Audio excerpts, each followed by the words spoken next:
Hello everybody, it's me again. Surprise, second video for the day. Yeah, I don't screw up that badly most of the time, but when I screw up, oh boy do I screw up. Got a message from one of the patrons and saying, "Oh, you missed my question." Thinking, no I didn't, go back. Can't see your question there. Look on Patreon on my phone and there's a whole bunch of extra questions. Go back to my PC and they're not there. Yeah, it turns out my PC's tab displaying the question thread was a little bugged and it wasn't showing any but the last 10 posts on the question thread. Oops. Anyway, to rectify that situation, you get episode 36B, the rest of the Patreon questions before I get lynched. So, with no further ado, let's move on to them. Mackinson asks, were there any pre-dreadnoughts that actively saw combat in World War II? Yes, actually, there were 5. The 2 that you could be said to have seen full combat were the 2 remaining pre-dreadnoughts of the German fleet that they've been allowed to keep after the Treaty of Versailles, Schlesien and Schleswig-Holstein, both of which fired on Polish positions near the beginning of the war before spending most of the rest of the war as training ships, with Schleswig-Holstein being the one to actually fire the first shots of the Second World War by basically coming into a Polish port in time of peace and then shooting at it at the instant the time had ticked down. Additionally to that, there were the 2 Greek pre-dreadnoughts, ex-US Navy ones, Kilkis and Lemnos. They weren't in active service, but they technically saw combat in as much as the Germans showed up with combat aircraft and sank them. And similarly, the Asahi, a Japanese pre-dreadnought, which had actually fought at Tsushima, was still in service as a repair ship.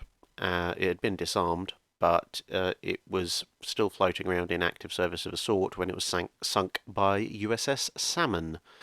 So yeah, unlikely as it may sound, there were pre-dreadnoughts floating around and fighting in the Second World War. Of course, you still had museum ships like Kamikaze, but being a museum ship, obviously it didn't do that much. Diego A. Salvati asks, could you talk about the things the Russian Baltic Fleet did to reach the Pacific during the Russo-Japanese War? Well, hopefully the video on the 2nd Pacific Squadron answered that particular question, but if it didn't, please let me know and I'll follow up with even more information, because there's even more hilarity where that came from. Mason Asher Stewart asks, in a fight between Hood and Nagato, who wins? So this is actually a very interesting one to try and work out, because Nagato, although it's a battleship, and Hood obviously is a battlecruiser, the Japanese vessel follows the late 1910s, early 1920s Japanese design standard of higher speed and bigger armament with exchanging armor protection. So its armor is actually, believe it or not, worse than Hood's, at least in belt. They both have a roughly equivalent thickness of belt, but Hood's is inclined. Deck armor is a little bit of a wash in their original build format. Deck armor is a little bit of a wash since both ships use a complete menagerie of various layers of various thicknesses all over the place. So, and to be honest, the fact is their engagement probably wouldn't be at a range where you'd be worried that much about deck hits anyway. Now, as far as who wins, it depends very much on exactly when you're talking about in terms of when this engagement actually occurs. Because if you take maybe when they're initially completed, so mid to late 1920s when they're fully in service, at that point I would give the advantage to the Hood. It has a significant speed advantage at that point. As I said, the armor protection on Hood, ironically enough, is actually slightly better for the kind of ranges they'll be engaging at, albeit Nagato has larger guns. And at the time, Hood actually has superior fire control. So exploiting superior fire control, superior speed, and obviously the improved Green Boy shells that they had just after World War One, Nagato can hurt the Hood as much as Hood can hurt Nagato, but Hood is more likely to get into a favourable tactical position, and with its better fire control is more likely to score hits first, which generally seem to make all the difference. So early on, I would hand it to the Hood relatively comfortably. This is why people were so scared of the Hood when it came out, to be honest. But by coming up to the World War II period, things change quite dramatically. Nagato has undergone a significant modernization. It's got new fire control systems. It's been upgraded and modernized. It's got a whole load of bulges and extra plating installed. So it's now arguably quite better protected than Hood in general in terms of its armor protection and the incidental protection supplied by the bulges. And although its speed has dropped by a knot by the sort of late 1930s, early 1940s, Hood has lost a lot of speed through being worn out. Its fire control hasn't been upgraded. It hasn't had any of the proposed armor changes, so it's basically actually in a worse condition than it was in the early 1920s. At which point, I would say Nagato has the advantage because now Hood doesn't really have any tactical speed advantage. Nagato is better protected, and Nagato now has superior fire control. So yeah, as I say, so the short answer to your question is depends on when you're talking about. Earlier, give it to Hood. Later, give it to Nagato. Some point in the mid 1930s, they two cross over. Julian Arnott asks, what was the way the navies dealt with corroding on ships? Also, how did they stop the wooden ones from rotting? Well, with both ships, steel and wood, and I suppose the iron ones in between as well, one of the biggest answers was paint, paint, and more paint, as basically a way of separating the wood or the steel or the iron from the water and the salt sea air.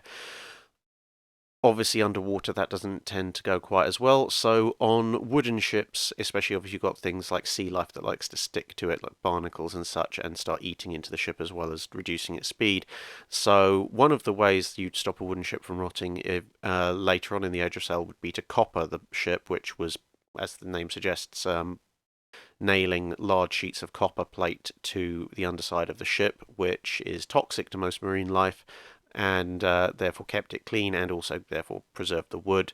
Other ways of keeping it from rotting was that when the ships weren't in active service, they'd be put into what was called ordinary, which is what we today would call a reserve.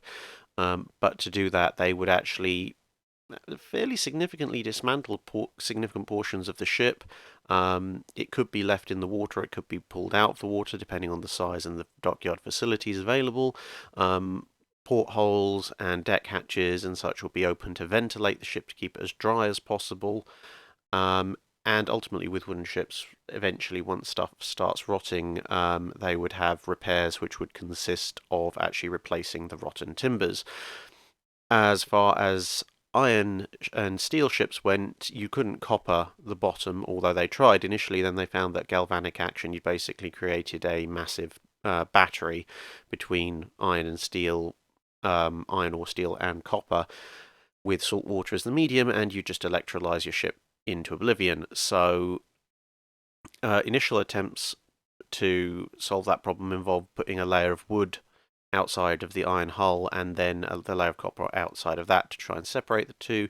That was heavy, bulky, and didn't work particularly well. So again, it was back to painting, lots more painting, and also the inclusion of sacrificial zinc anodes once they understood that these would work, because zinc is more reactive, and so you still get some electrolyzing effect even without the copper.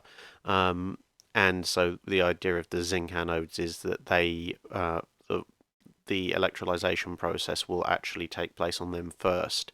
So you have to replace those occasionally. And yeah, more and more paint work. You actually see just how corrosive the sea can be when you look at, say, something like a US carrier. When it goes out for deployments, all nice and shiny and grey. When it comes back, they're usually streaked with rust from all the places where paint has flaked off, or paint has worn off, or just where there's joints and stuff that move and therefore can't be fully painted. Corrosion, obviously cleaning the ship was another way of keeping the corrosion away if you noticed corrosion occurring. Ventilation to keep the place dry, keep the moisture out. And ultimately, in sort of a throwback to the wooden ships, also when ships come in for refit and repair, especially back in sort of the ironclad and early 20th century eras, portions of the ship that had just rusted would be flat out replaced. And this is one of the major enemies of preserved museum ships like Texas and Olympia, and even the later ones like the various battleships that the US still has around. Thomas C. Nielsen asks, why is a missile platform ship an impractical idea?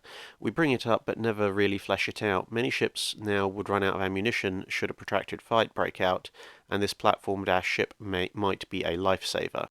So in some ways, kind of, these ships already exist. You have things like the Ohio converted SSGNs, where they replaced all the nukes with lots and lots of Tomahawk missiles, and you have things like the Oscar class in Russian service, which were designed from the beginning to lob large numbers of surface-to-surface missiles, or I guess in that case sub-to-surface missiles.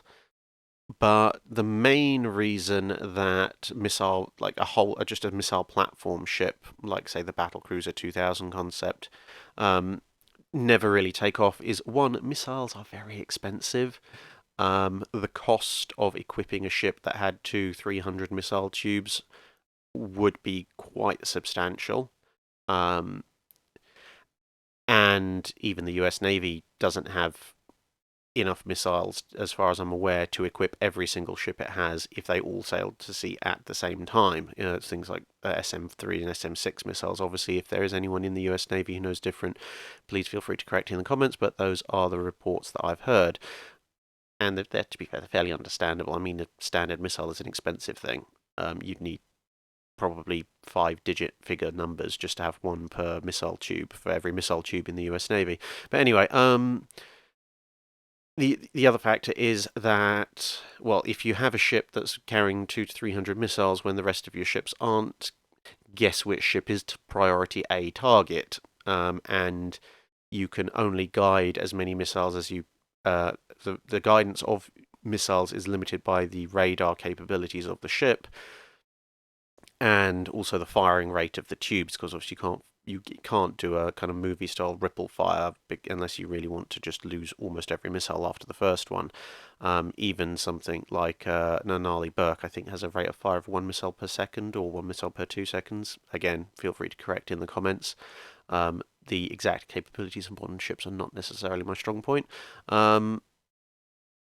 And yeah, so there's all of those features, plus the fact that although air and missile threats are quite prominent, they are not the only threats that ships face. Submarines are still very much a capital T threat to surface vessels, and if you're going to make a missile platform ship, you're probably going to skimp out or sacrifice entirely on helicopter capability, anti-submarine capability, sonar, etc., etc., which renders your very expensive, gigantic floating bomb, effectively, incredibly vulnerable to submarines, at which point you need to build a dedicated anti-submarine ship to go after it, at which point you've now built 2 ships, and one of them can't defend itself against air attacks, the other one can't defend itself against submarine attacks, which means they now have to operate together.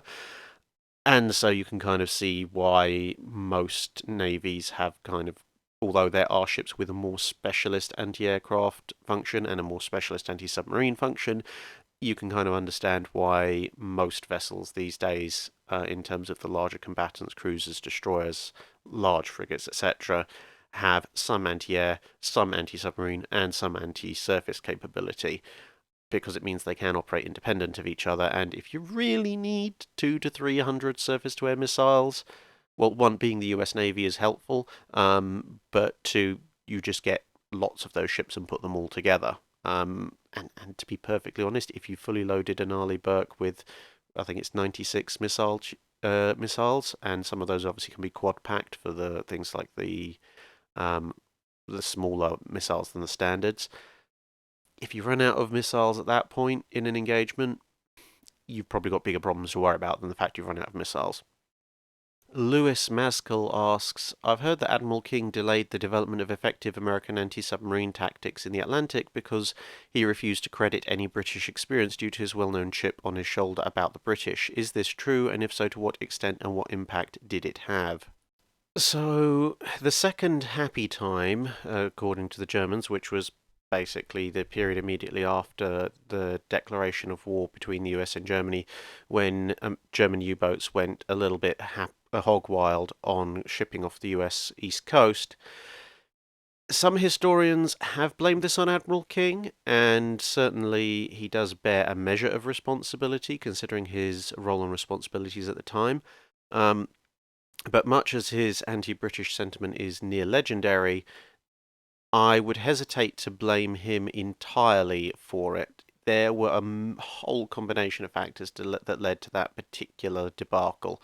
Um, there were other admirals who were equally as uncooperative for various reasons. One Admiral Andrews, in particular, flat out refused to institute the convoy system because he said, "Oh no, that'll just mean the U-boats get more targets." It's like, well, there's this entire other world war and 2 years of war experience where this has already been discussed, disproven, and gotten rid of, but he wasn't in a mood to listen. Um, there was also the fact that the US Navy didn't actually have that many anti-submarine escorts in the late 1941, early 1942 period. They had a lot of destroyers, but a lot of their destroyers at the time were more configured for surface warfare and anti-aircraft action than anti-submarine warfare. Then, of course, you have the lovely bit of commercial and political interests, which it was the fact that obviously all along the US East Coast there's a lot of urban centres and towns and such, and if you light up your coastline, it's very easy for a U-boat off the shore to see the silhouettes of ships moving past, even if they are themselves running without lights. And for a long time, a lot of places were only asked to consider turning off their lights, and the cities were not told at all because commercial and political interest, they didn't want to upset the tourists and the businesses and all of this. And so to allow restaurants to stay open and clubs and bars to have their outside open air smoking and drinking areas, dozens, if not hundreds, of merchantmen paid for their lives as their ships were sunk offshore. And finally, there was also the fact that US Navy anti-submarine tactics at the beginning of the war were, shall we say, more proactive. The tactics of the 1941-1942 period by the British were very much put all the targets in one place, i.e. a convoy, then put a lot of escort around said convoy, and then the submarines will inevitably either come for the convoy, in which case, hey, there's the submarines, let's sink them, or they'll miss it entirely.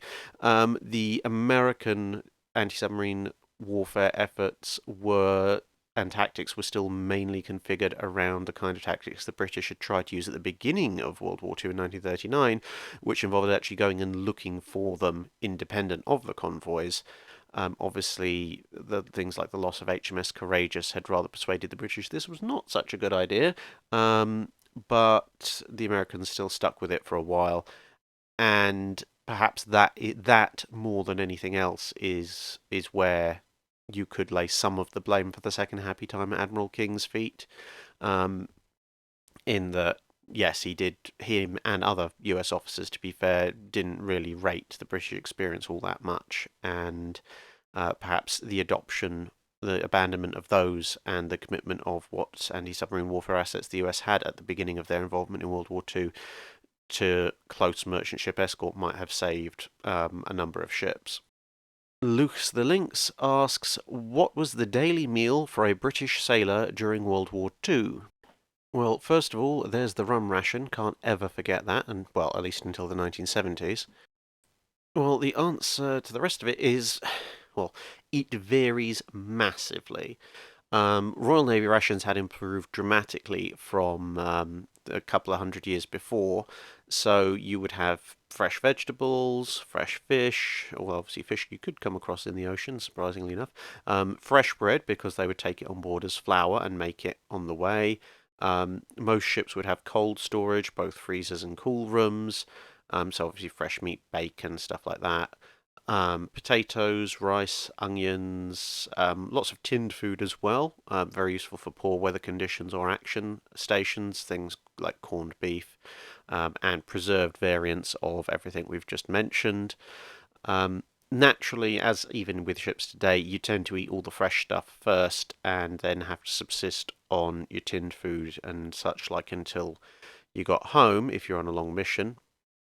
Um, but the reason I say it's very variable is that a lot of it depended on how good the cook on board was, or cooks in the case of the larger ships, obviously. Um, in larger vessels, there would be dedicated cooks. On smaller ships like destroyers, it was kind of appended to the duties of the regular sailors in a lot of cases. One particularly amusing account that I discovered was on board HMS Venomous, where a poor chap who was actually a radio operator was assigned as a weekly duty to be the cook for his mess. Everyone had asked for pancakes.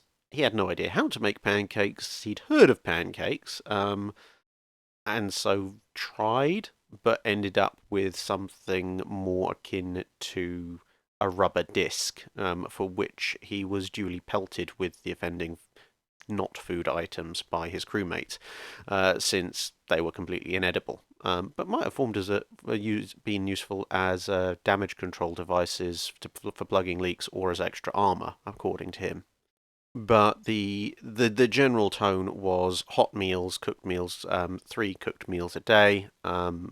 Breakfast could sometimes be cold, but obviously it was also all subject to what was going on. So during action stations, meals would be tinned cold food, whatever you happen to have on you. Sometimes stuff would be sent around, and obviously in severe weather, you wouldn't want to have hot food being prepared and all that entails going on. So at that point, it would be break out the spam and a bread roll and make the best you can. Paul from Chicago asks, HMS Agamemnon was a fighting ship than HMS Warspite, but Warspite has more honours. How do honours get assigned? So obviously it changes during history, exactly how they assign honours, but generally the system was that a battle honour would be assigned if a ship took a major and or prolonged part in an ongoing campaign. So, say like the Battle of the invasion of Norway by the Germans in 1940, or if the ship took a direct part in a major battle like Trafalgar, Jutland, the Armada, etc., etc. So that would basically be where you get your ship's honours from. An individual ship action, unless it was very notable, generally wouldn't get a battle honour. So, with that in mind, you also have to bear in mind that ships inherit battle honours, at least in the Royal Navy, from other ships of the same name that have gone before them. So, when you look at Agamemnon as a ship name in the Royal Navy, the first Royal Navy ship with that name was actually, well, Nelson's favourite command, the 64 gunner that was launched in 1781, so that racked up a few battle honours. But then the next Agamemnon was a second rate that was launched in 1852 and basically serves mostly second line roles in the latter part of the Victorian era, so not a lot of action going on there.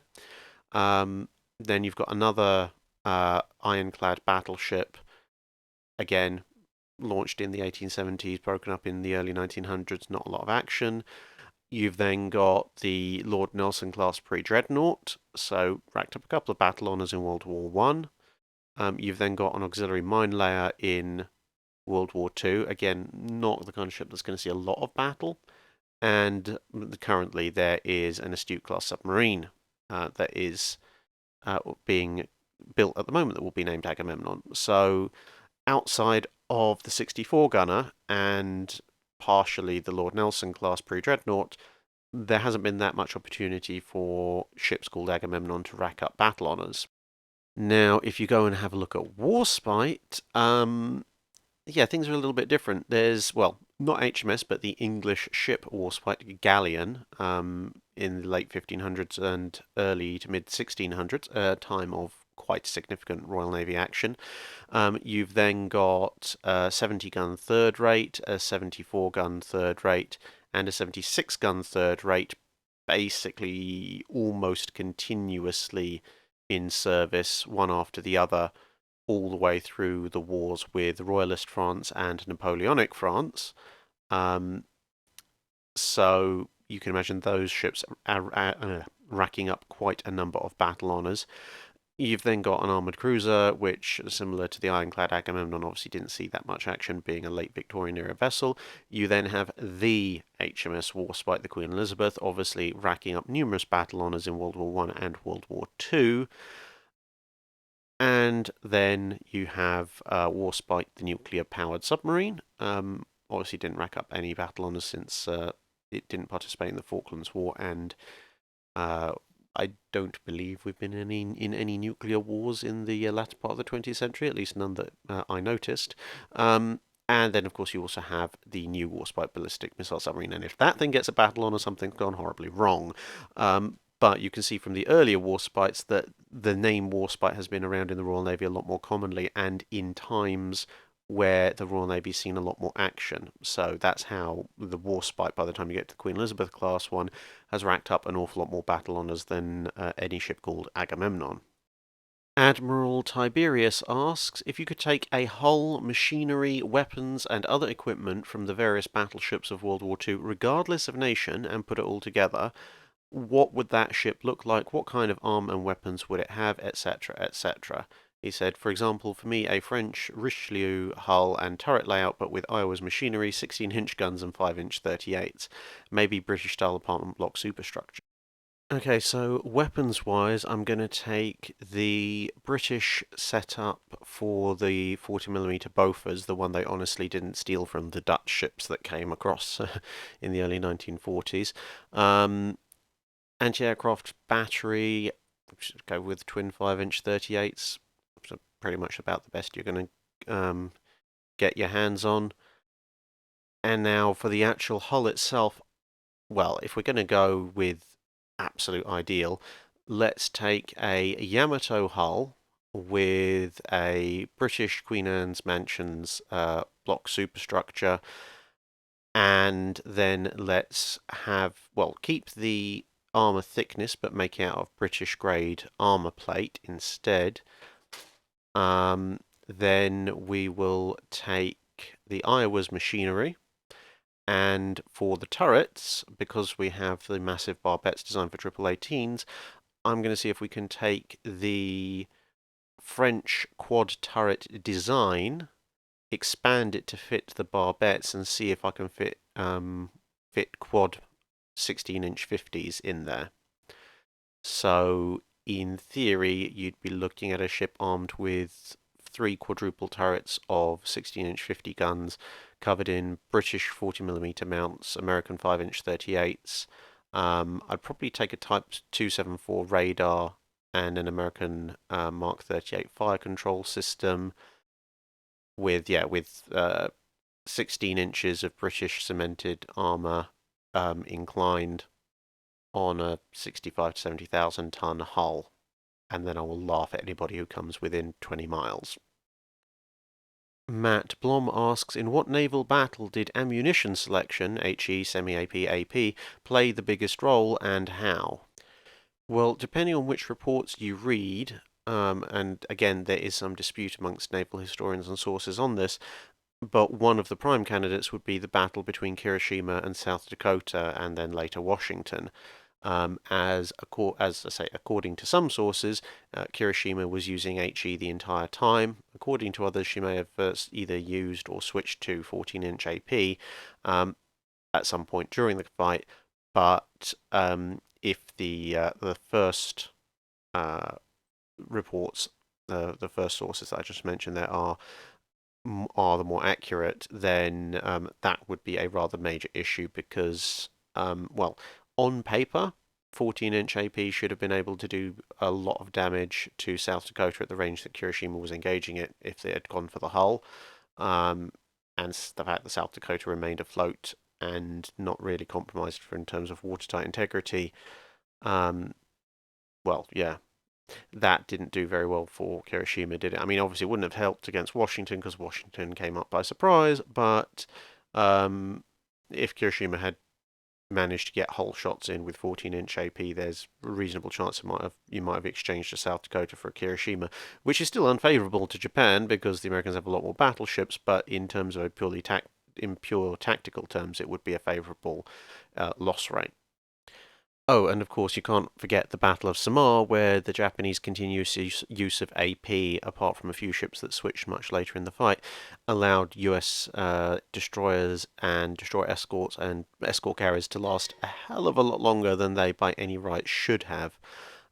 So yeah, I think those two are probably the single most influential battles where ammunition selection played a big part. There were a lot of smaller actions, cruise and destroyer actions, where the choice between HE, AP, or base fused or nose fused HE did make a difference to who did how much damage to the other side. But I think Samar and Kirishima's action are probably the two that where the choice between using AP or HE would have made the largest difference to, well, not the outcome of the war, but certainly the outcome of the local actions. Matthew J. Beisch is unsure as to whether his question on US Civil War ironclads is better off as a special video request or a Q&A. Well, I think it's definitely worth a long Wednesday special on, so I'll put it over there. Christopher Dent asks, what were the differences in equipment, training, and techniques procedures between the Japanese Navy and the US Navy in the Pacific theater of World War II? More to the point, why were US damage control crews more effective than their Japanese counterparts? So the larger question about equipment, training, techniques, etc., is definitely something that would need its own video. Um, otherwise, otherwise that's basically the rest of this Drydock. But since you're specifically looking for a point about the damage control crews, part of the reason is just quality of training. The US Navy put more emphasis on damage control training when it was more thorough in its efforts in the first place than the Japanese. Part of this was cultural, simply because, well, the Japanese were a lot more offensively minded, almost to the exclusion of all else. But the other part of it was that, at least as far as I can tell, in the US Navy, there are specialists in damage control, people who know a lot about certain systems and how to fix them or how to shore them up, but also everybody who does not have an active combat station, like so obviously someone like a gunner needs to be in the gun turret, but if you're I don't know, a cook or something like that, basically someone who's not actively manning a weapon or keeping the engines running and such like, all of those people would have damage control stations and training, and everybody had a modicum of damage control training. So if you were, let's say, boiler crew looking after the ship's propulsion systems, if you're in a US battleship and you take a hit, you would be expected to know what to do, at least initially, to mitigate some of the damage, assuming that it wasn't just massive amounts of water flooding in and your first duty is get the hell out of there and shut the doors. And similarly, if you're in a turret and the turret takes a hit, you would be expected to know what to do to at least bring the initial problems under control, assuming that you hadn't been killed, etc., etc. So all of the crew had some damage control training to varying degrees, as well as damage control parties made up of people who were not non-combat critical and specialists where needed. Whereas in the Japanese system, you were either gun crew or engine crew or command crew or whatever, or you were damage control crew, and that was a specialist role, the same as a gunner or anything else. And that led to the slight problem of if the damage to one part of the ship had cut off the damage control crew who were trained to deal with that particular bit of damage, everyone else was kind of going, I don't know, maybe if this will work. And possibly even worse than having them cut off would be, I don't know, let's say you're in a carrier and you have a specialist damage control crew who know how to, say, vent the fumes from your hangar deck, but the bomb hit that's just wrecked your hangar and set it on fire also killed the damage control crew who were at their damage control station. Yeah, now nobody knows how to do that. Good luck. Um, yeah, so that was one of the reasons, possibly the main reason why US damage control crews were a lot more effective than their Japanese counterparts, because effectively it was impossible to isolate a section of a US ship through battle damage from anybody who knew something about damage control, and any part of the ship, the crew would know at least the basics of what to do to keep the ship alive. Dave Collier asks, who were the Jeune Ecole and what did they advocate in terms of naval design and strategy, and how influential were their ideas with other navies? So, the Jeune Ecole was a school of thinking in the French Navy in the mid to late 19th century, and their advocacy was to abandon battleships effectively. As well, whatever they were called at the time, ironclads, line of battleships, whatever.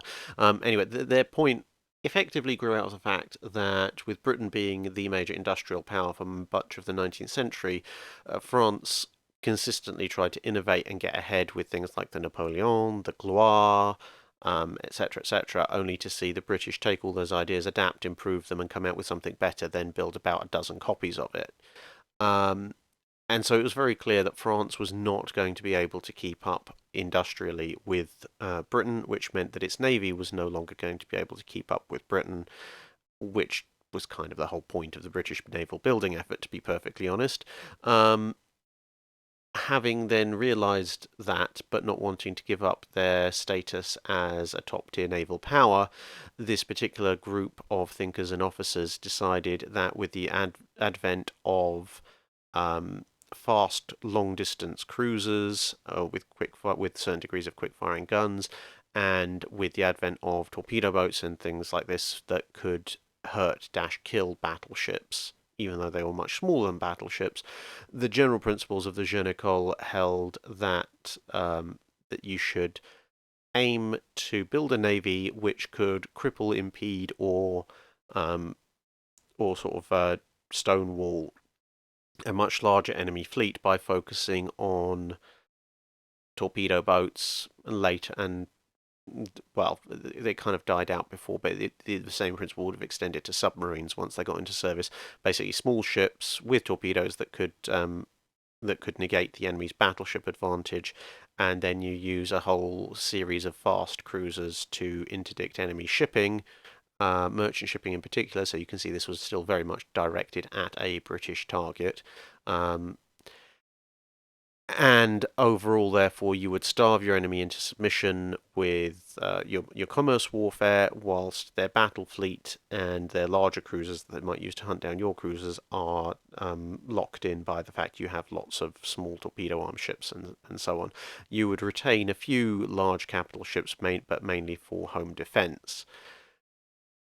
They were relatively influential with a number of other navies because at that point, well, almost every navy was smaller than the British, to be perfectly honest. So, in the late 19th century, so people who were looking for a way of allowing themselves a certain degree of latitude in naval operations, or even land operations if they happen to have a particularly large coastline, without the British interfering, tended to embrace the concepts of the Jeune Ecole fairly quickly.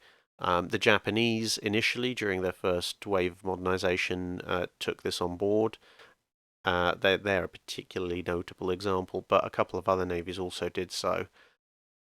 It very rapidly ran into the problem that battleships just started adopting anti-torpedo boat batteries, and it turned out, as with when you saw in the Sino-Japanese War, that actually you still needed battleships, because when the enemy moved in to do something strategically with a heavily armored battleship, the cruisers just couldn't deal with it.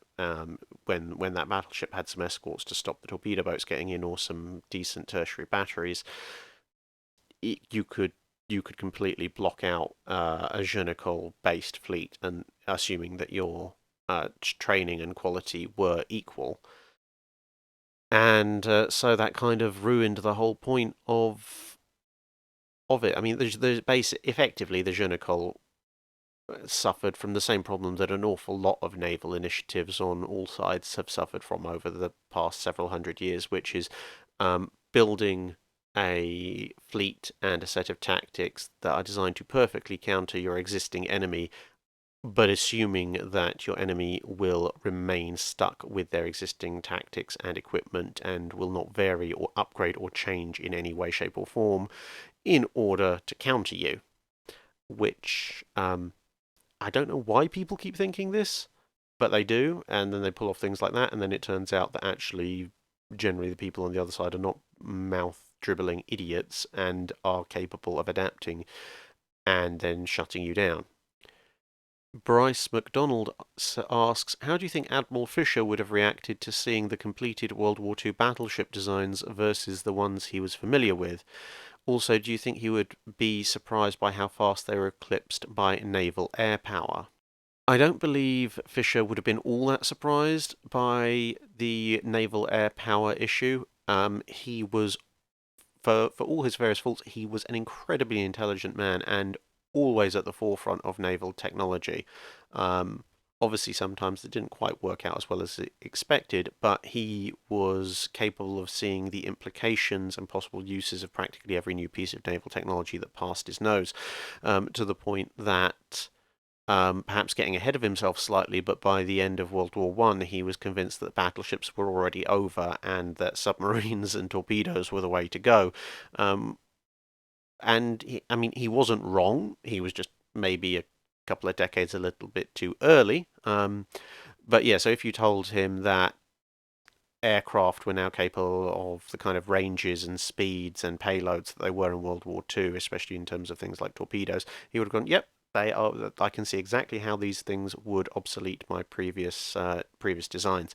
And I mean, by the time the Invincibles and the Dreadnought and her diminutives were coming into service, he was already going, no, okay, yeah, great, that was fine for 1906, but this is 1908 now. We need bigger, better, etc.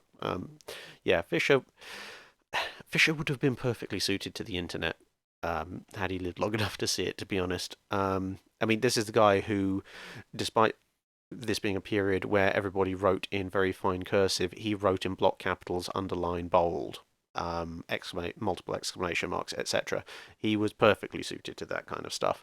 In terms of the battleship designs, I think he probably actually would have been surprised that by the late 1930s, early 1940s, the battleships are so small.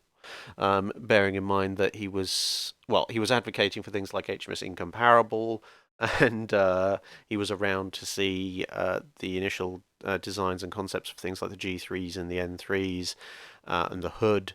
So when you're talking about ships of 40, 50, and even 60,000 tons being designed in the early 1920s, Fisher would have turned around and gone, hang on a minute, why the heck are all of these things 35 to 40,000 tons? What happened? Did you put them all in the wash at too high a temperature or something? These things should be 70, 80, 100,000 tons by now if they haven't been obsoleted by some new and arcane piece of weaponry. So yeah, I think he would have looked at the World War II fleets with a very disappointed eye that people hadn't gone overboard with size and armament. I mean, he probably would have looked at Yamato as barely acceptable. And lastly, Matthew Allen Adkins says, the US had one of the worst torpedoes in early World War II. I've done some looking into it in my free time, but I'd like to hear your assessment of the torpedo and the effects of having such a subpar weapon system on US operations. So I have covered this in a few other episodes. There's a collaborative video I did with Napalm Rat on torpedoes that's on the collaborations playlist on the channel. There's also a couple of Drydocks I've talked about. The Mark 14. I'll have to see if I can dig the links for those particular ones up. And there's also the Gato video, which talks about obviously their main weapon, the Mark 14, etc., etc. So I have discussed it in a fair bit of detail before. I will obviously go into it now because you've asked again, but obviously I can't go into it in as much detail again. I'll be repeating myself multiple times. At some point, I do need to do a special on the Mark 14, but I need to do specials on a lot of things anyway. So my assessment of the torpedo itself was not terrible. A lot of torpedoes had issues with going around in circles, famously the Mark 18. There were also torpedoes that had problems staying at a consistent depth, and torpedoes that had problems with just flat out starting. Basically, the problem with the Mark 14, the main problem anyway, was the detonator. And that was less of a problem with the torpedo and more a problem with the Bureau of Ordnance. But then the problem being with the Bureau of Ordnance is something that crops up incredibly frequently in immediately pre-World War II and World War II era US Navy designs, the Iowa's turrets being another famous example. So, yeah, the torpedo itself, once the blasted detonator was fixed, and also there were some issues with depth keeping that were caused by pre-war trials, but it wasn't a problem with the torpedo not being able to keep depth. It was a matter of it just not running at the correct depth because they hadn't got the balance right back in testing. But anyway, once they'd actually fixed the issues, albeit it did take an awful lot of time, far more than it should have done, the Mark 14 was a perfectly serviceable weapon. It was actually a I'd go as far as to say it was a very good weapon. Japanese lack of anti-submarine warfare aside, just look at the sheer number of ships that fell to US submarines in the latter part of the Second World War, including some fairly major capital ships. So, yeah, the torpedo itself, good. Some of the systems installed by the Bureau of Ordnance, definitely not so good. The effects were quite substantial. And this is where I tend to get very annoyed with people like the Bureau of Ordnance because missed opportunities are all fair in love and war, but ultimately, as I think I've said on a few occasions, possibly either here or on Discord, any naval officer who has responsibility for men, whether that's directly under their command or by developing equipment for them, outside of an active battle situation, the first duty of any officer must be to their men, and the Bureau of Ordnance failed the men of the US Navy very badly with the Mark 14. And that cost US Navy sailors their lives when it was completely unnecessary, because with failed torpedoes, it meant that if a submarine tried to engage a Japanese anti-submarine vessel that was trying to hunt it down, there was a very high chance that that vessel would not be sunk, whereas perhaps in an attack with a working torpedo it would have been. It also meant that they might prosecute attacks against Japanese merchant ships or small convoys or whatever over a prolonged period, because they'd fire a torpedo or two, wouldn't work, they'd fire another one because what the heck was going on, and so on and so forth. And obviously, the more torpedoes you fire, the longer you're firing them, the more chances there are of you being spotted, which then leads back to that first point. And it might also force them to resort to maybe surfacing and trying to use the deck gun, of which point obviously a submarine is a much more vulnerable warship. So all of these things certainly cost the US Navy a number of submarines in the early war period, and that cost people their lives unnecessarily. And Bureau of Ordnance should rightly be held to account for that. The more strategic factors, obviously, that didn't involve directly people dying, were things like the missed opportunities to strangle Japanese merchant shipping and kill a number of Japanese warships, before before they could do more damage. So obviously that would involve Japanese sailors dying, but that is part of war. That is part of the bargain of the active engagement. But yeah, so in actual fact, there's also even you could almost call second order deaths that Bureau of Ordnance is responsible for, in that the troop ships, the supply ships, and the warships of the Japanese Navy and Merchant Marine that then went out to deliver troops, gunfire support, etc., etc. Those ships that could have been sunk by the Mark 14 had it been working properly were not sunk, and then obviously went on to cost more US lives in other engagements. So yeah, the effects were. I mean, the fact that the Mark 14 didn't work for half the war didn't mean that the US lost the war, obviously. Um, and overall, with the sheer number of carriers and battleships and cruisers and destroyers, the US Navy was always going to win the war, even if the Mark 14 had never been fixed. But it did delay things by the fact it meant that other arms of the US Navy had to expend time and effort sinking and crippling ships and getting rid of men that the Mark 14 should have sent to the bottom. And as I said before, the main issue is there's probably several thousand, if not several tens of thousands, of US servicemen who either died or were badly injured in incidents which wouldn't have happened had the Mark 14 been working. So yeah, I do get a bit of a bee in my bonnet about people taking stupid and irresponsible actions that cost people their lives. This is, I mean, the Mark 14 Bureau of Ordnance issue is one of them. The number of choices made by the Admiralty as well. Admiral Jean Ecole at Mers El Kabir. These are the things where you'll get me on an angry rant, and I think with good reason.